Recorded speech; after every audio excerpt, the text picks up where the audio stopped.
রোহিঙ্গা সংকট আরও ভয়াবহ, বন্ধ হতে পারে খাদ্য ও চিকিৎসা সেবা। জাতিসংঘের জরুরি সতর্কবার্তা। সবাইকে স্বাগত জানাচ্ছি আজকের ঝোড়ো সংবাদে।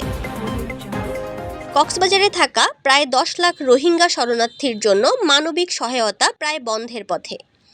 জাতিসংঘের শরণার্থী সংস্থা UNHCR বলেছে, অর্থের অভাবে খাদ্য ও চিকিৎসা সেবা বন্ধ হয়ে যেতে পারে আগামী কয়েক মাসেই। বিশ্বের সবচেয়ে বড় শরণার্থী ক্যাম্প এখন হুমকির মুখে। 2025 সালের জানুয়ারি থেকে জুন এই 6 মাসের জন্য জাতিসংঘ অনুরোধ করেছিল $255 মিলিয়ন, কিন্তু জুলাইয়ের শুরুতেই দেখা গেছে এর মধ্যে এসেছে মাত্র 35%। অর্থাৎ এখনই বন্ধ হয়ে যেতে পারে খাবার বিতরণ, চিকিৎসা ও শিশু শিক্ষার মতো গুরুত্বপূর্ণ সেবা। এই মুহূর্তে রোহিঙ্গারা পাচ্ছে না পর্যাপ্ত পানি, নেই পর্যাপ্ত টয়লেট বা বিদ্যুৎ সুবিধা। শিশুদের মধ্যে অপুষ্টি মারাত্মক বেড়েছে। এমন পরিস্থিতিতে WHO ও WPF এর মতো সংস্থারাও সংকটে পড়েছে। UNHCR এর হাই কমিশনার বলেছেন, এই সংকট এখন শুধু বাংলাদেশ নয়, সমগ্র বিশ্বের মানবতার পরীক্ষা।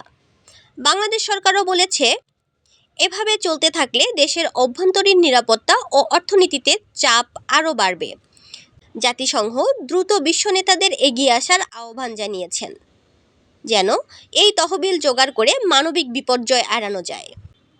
মানবতা যেখানে থেমে যায়, সেখানে শুরু হয় সংকট। প্রতিটি রোহিঙ্গা শিশুর ভবিষ্যৎ এখন অনিশ্চয়তায়। বাংলাদেশ সবসময় মানবতার পক্ষে থেকেছে। নিজেদের সীমিত সম্পদ, জায়গা আর নিরাপত্তার মধ্যেও রোহিঙ্গাদের আশ্রয় দিয়েছে, শুধু একটি কারণে, আমরা মানুষ, আমরা বাঙালি। কিন্তু এখন সময় এসেছে বিশ্বকেও সেই দায়িত্ব নিতে হবে, কারণ এই সংকট শুধু আমাদের না, এই সংকট মানবতার। বাংলাদেশের জনগণ আর কত সহ্য করবে? একটি ছোট দেশের কাঁধে এত বড় সংকট কতদিন চলবে? এই ছিল আজকের ঝোড়ো সংবাদ। সবাই সুস্থ থাকুন, নিরাপদে থাকুন। আল্লাহ হাফেজ।